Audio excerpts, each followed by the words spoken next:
Vamos lá, pessoal, dar continuidade à nossa sequência de aulas sobre sistemas lineares. Ainda continuamos na apostila 6, é a última aula, né? Agora acabei utilizando uma aula a mais do que a prevista, mas pela importância e a relevância do tema, né? Eu acho que está dentro do planejado. Então, hoje nós vamos se concentrar na regra de Cramer. E aí, lá no final eu vou resolver um exercício pelo método que eu falei que eu acabo resolvendo, que eu chamei, apelidei de um método misto, né? Que aí já dá para vocês entenderem, provavelmente, o que eu faço, que é uma parte escalonar e uma parte fazer o processo de Cramer. Mas desde o início, fiquem tranquilos que mesmo que o exercício da apostila ou alguns exercícios do plural, de repente no simulado, ele venha com um comando assim, ó, resolva o sistema linear abaixo pelo método de escalonamento.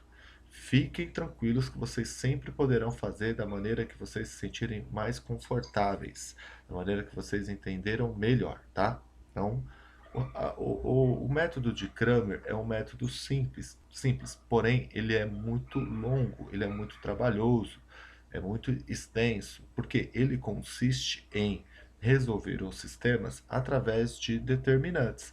Só que ele é um processo, né, trabalhoso do ponto de vista de ser muito longo, porém ele é simples de ser aplicado. Porque é assim, ó, eu tenho um sistema, o primeiro exemplo aqui é um sistema de duas incógnitas, certo? Então, eu quero encontrar a incógnita x, o valor da incógnita x será o dx sobre d. A incógnita y será o dy sobre d. E aí, né, parte disso aqui eu já expliquei para vocês. O d, que é o determinante, é o determinante dos coeficientes sem o termo independente, certo? Então, ó, A1, A2, P1, P2. E o dx, a gente retira a coluna com as incógnitas x e coloca os termos independentes no lugar. Tá vendo? O exemplo aqui é C1 e C2.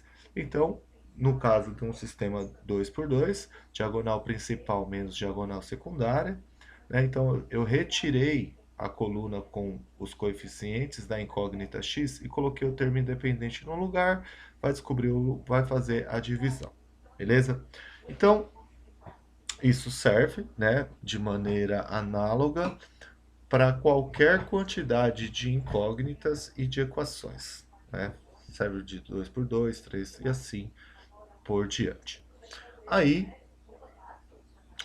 aqui tem um exemplo, né? O primeiro exemplo, que é um sistema 2 por 2. Então, a gente já sabe resolver pelo método da soma, pelo método da substituição, e nós temos o método de Cramer para poder resolver também. Então, veja só, ó, 3 e 5, 1 e 2, que é o D. 3 vezes menos 2, menos 1 vezes 5, deu menos 11. Aí, o dx. Reparem que, ó, a coluna x, ela vai sair do lugar. E quem entrou aqui foram os termos independentes. Tá até de azul, ó, 5 e 12. 5 e 12. E aí, aplica aqui, ó, diagonal principal menos diagonal secundária, certo? Coloco o resultado do dx, que deu menos 22, o do d embaixo, que deu menos 11, eu descobri o valor do x, certo? Por exemplo, aqui,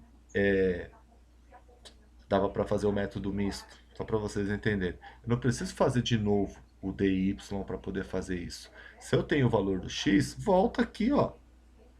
Volta aqui e acha o y, certo? 3 vezes 2 deu 6, passa para lá, 5 menos 6 menos 1. Você evitaria fazer um determinante a mais, certo? Então, prosseguindo aqui, eu peguei este exercício, né, não sei o que é isso, o SEC, não sei, São Paulo, não sei se é vestibular, se é concurso, que colocou um sistema, e ele pediu para que a gente descobrisse se ele admite solução única, que é a classificação dele. Aí eu acho que o método do Cramer é muito mais fácil de classificar do que tentar escalonar logo de cara. Então veja só, olha, então o método de Cramer consiste em que a incógnita x é o dx sobre d, a y é dy sobre d, a z é dz sobre d, certo? E aí a gente vai para a classificação. Olha só, quando você faz o D e ele der diferente de zero, der qualquer número diferente de zero, você já vai saber que ele é um sistema possível e determinado. Você já vai saber que ele é possível e determinado. Calculou o determinante e ele deu qualquer número diferente de zero, ele é possível e determinado. O que significa? Que ele admite solução única, certo? Se esse D der igual a zero, aí ele abre duas possibilidades. D igual a zero pode ser sistema possível e indeterminado, ou pode ser sistema impossível. Então vamos para o impossível, que é mais fácil. Se o D igual a zero e o dx, ou o dz, ou o dy, qualquer um dos outros determinantes que você escolha fazer, der qualquer número diferente de zero, ele é impossível. E aí a gente sabe por quê. Porque o dx vai em cima, o d vai embaixo. Então, se o dx deu 2 e o d deu 0, ficaria 2 dividido por 0. Isso é uma indeterminação matemática, por isso que o sistema é impossível, certo? Agora, se o dx, ou o dy e o dz, todos, tá? Quando ele é possível e indeterminado, você pode escolher qualquer um deles. Ele também vai dar zero, certo? Aí ele vai dar zero. Aí você, é como se você livrasse a indeterminação matemática, porque o zero em cima, zero dividido por qualquer coisa, né? Aí até mesmo o zero embaixo do D é zero, né? Então o zero em cima livra ele de ser um sistema impossível, de se tornar uma indeterminação matemática. Beleza? É simples, gente, simples.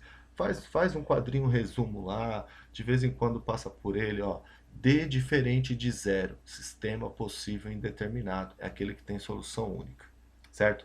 D igual a zero, aí eu posso, aí eu tenho que calcular ou dx, ou dy, ou dz, e aí eu vou comparar. Se ele der zero também, é possível e indeterminado. É aquele que a gente chama a última incógnita, lá no caso o z de alfa, e aí vem resolvendo de baixo para cima com z igual a alfa. E se o dx der qualquer número diferente de zero, significa que ele é impossível. Acabou o nosso trabalho por aí. Então, como esse não era para fazer toda a solução, olha lá o que eu fiz, certo? Então, eu peguei aqui, ó, calculei o D. Olha lá, 1, 2 e 1. 1, 2 e 1, menos 1, 3 e 4. 2, 4 e 2, certo? Lei de Sarros, para o determinante, né? Já aprendemos. Copia as duas primeiras colunas dos lados, três diagonais principais, que são as que descem. 1 vezes 3 vezes 2, 6. Essa aqui e essa aqui deu esse resultado, menos as diagonais secundárias, que é aquelas que estão subindo. 1 vezes 3 vezes 2, 4 vezes 4 vezes 1, que deu isso aqui. O D deu 0.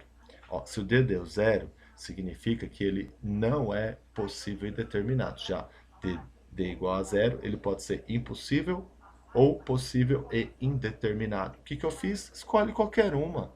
Eu peguei o x, certo? Peguei o x. Então, o que, que eu fiz? Vou calcular o dx. Tirei a coluna x, ó, 1, 2 e 1. Tirei e coloquei o termo independente no lugar lá, 2, 9 e 7. Mesma coisa, mesmo procedimento, diagonais principais, 3 diagonais secundárias. Fiz a operação, mais e menos, deu 0.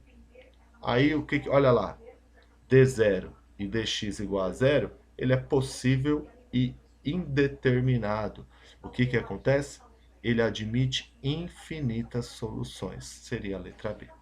Beleza? Mais um exemplo aqui. Esse é o método que eu disse, que é um método misto, né, que eu faço para eu resolver os sistemas, se eu estou no concurso, se eu estou numa prova, se eu estou preparando uma aula, meu Deus, e eu quero resolver para saber como que é esse sistema antes, sem ter a necessidade de estar explicando como eu faço para vocês, né? Eu resolvo por esse processo aí, certo? Então, o que seria esse sistema misto? Antes de fazer o escalonamento ou fazer o Kramer, eu analiso. É analisar. Normalmente você vai encontrar. Você vai observar as linhas e a combinação das linhas, qual é a incógnita que fica mais fácil de você eliminar, sem muito trabalho, certo? Qual que é a incógnita que fica mais fácil? Olha, olhando lá, eu tenho menos y aqui e eu tenho mais y aqui, ó. Então significa que se eu somar a linha 1 com a linha 3, automaticamente o y será eliminado. Olha lá.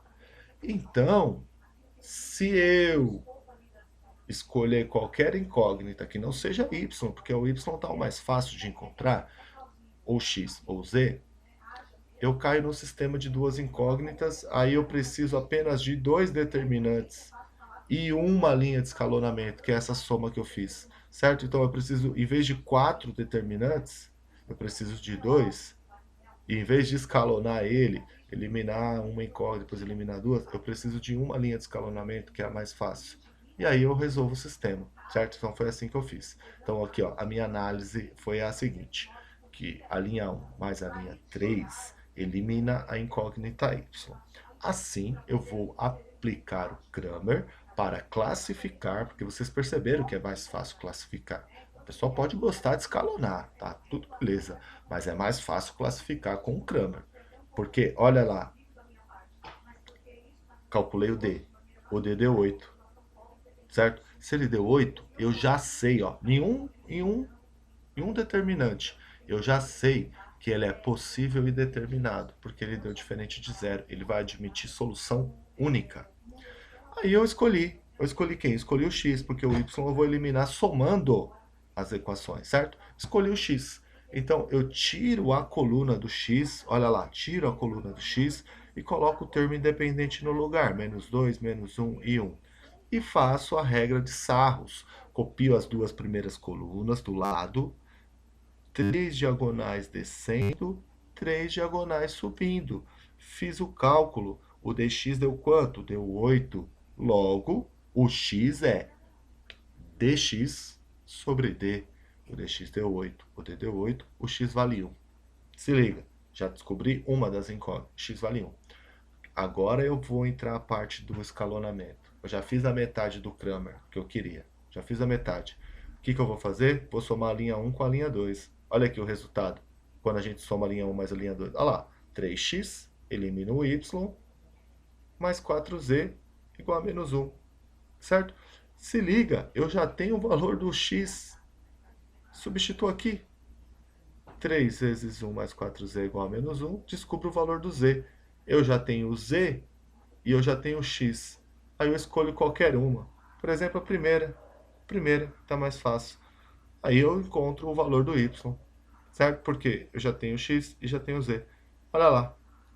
Então, assim, é o processo que eu mais gosto de fazer, que eu acho que eu tenho segurança para classificar, eu tenho segurança para classificar, e eu consigo resolver ele sem tantas etapas assim, certo? Mas fiquem à vontade, escolham o método de vocês, tá? E aqui eu tenho a correção do exercício, do desafio da última aula. Eu acho que algumas pessoas já tinham saído já, quando o Vitor me falou, e realmente eu estava errado. Ele viu na internet lá, ele resolveu, e aí ele foi conferir a solução, e estava dizendo que a solução era E, e eu havia dito que a solução era o C, e eu estava errado. Então eu refiz aqui a correção, tá? Eu fiz por esse método aí, ó. Eu chamei o Carlos de X, André de Y, o Bidu de Z. Aí eu fui lendo lá, ó, Carlos e o cão junto dá 87. Montei as equações e eu não usei nenhum desses sistemas, né? Porque são três incógnitas, só que as equações estão montadas duas a duas só. Então, o que eu fiz? Eu isolei o z em função de x, isolei o y em função de x e utilizei a última para substituir, certo? Aqui eu disse que o y é 123 menos x, então eu tiro o y, coloco 123 menos x. O z é 87 menos x, eu tiro o z, assim eu descobri o x. Quando eu descobri o x, aí a gente faz aquele processo de baixo para cima, certo? Se eu descobrir o x, eu venho aqui e acho o y, porque eu já tenho o valor do x. Y é 123 menos x, que deu 15. Não, o y deu 51 e o z deu 15, certo? Aí, comparando lá as alternativas, ó, ele disse aqui, ó, cada um deles pesa menos do que 60. Não é verdade, porque o Carlos, que é o x, pesa 72. Dois deles pesam mais do que 60. Não é verdade. Só o Carlos pesa mais do que 60. Andréia é a mais pesada de todas. Não é verdade. É o Carlos. E a minha confusão está aí. Os valores que eu cheguei foram esses. Só que eu chamei aqui de uma incógnita e na hora de resolver colocar a resposta foi outra. Mas enfim, errei, tá? Errei. Então assim, Andrea é Y, certo? E ela não é a mais pesada de todas, porque é o Carlos, que é o X. O peso de Andrea é a média aritmética dos pesos de Carlos e Bidu? Não, se você somar aqui, ó, 72 com 15 e dividir por 2, primeiro que já vai dar número ímpar aqui, né? 7, vai dar vírgula 5, alguma coisa, não é. E por último, o peso de Andrea, não, e por último, né, Carlos é o mais pesado, é o mais pesado que Andrea e Bidu juntos. Se você somar 15 e 51, vai dar 66, e mesmo assim eles não chegam ao peso do Carlos. Beleza? É isso aí. Bom, vou deixar aqui para vocês 4 sistemas para que vocês treinem. Tem que treinar o método que vocês quiserem. E aí vocês vão bater a foto, resolvam no caderno, vai bater a foto, por favor coloquem data, deixe o caderno organizado, vai bater a foto e vai fazer o upload lá no formulário, certo? A tarefa da aula é a mesma, provavelmente, né, vocês já fizeram ou já deveriam ter feito, e fazer a tarefa mínima na plataforma Plural. Beleza? É isso aí, pessoal. Agradeço. Até daqui a pouco na live. Valeu!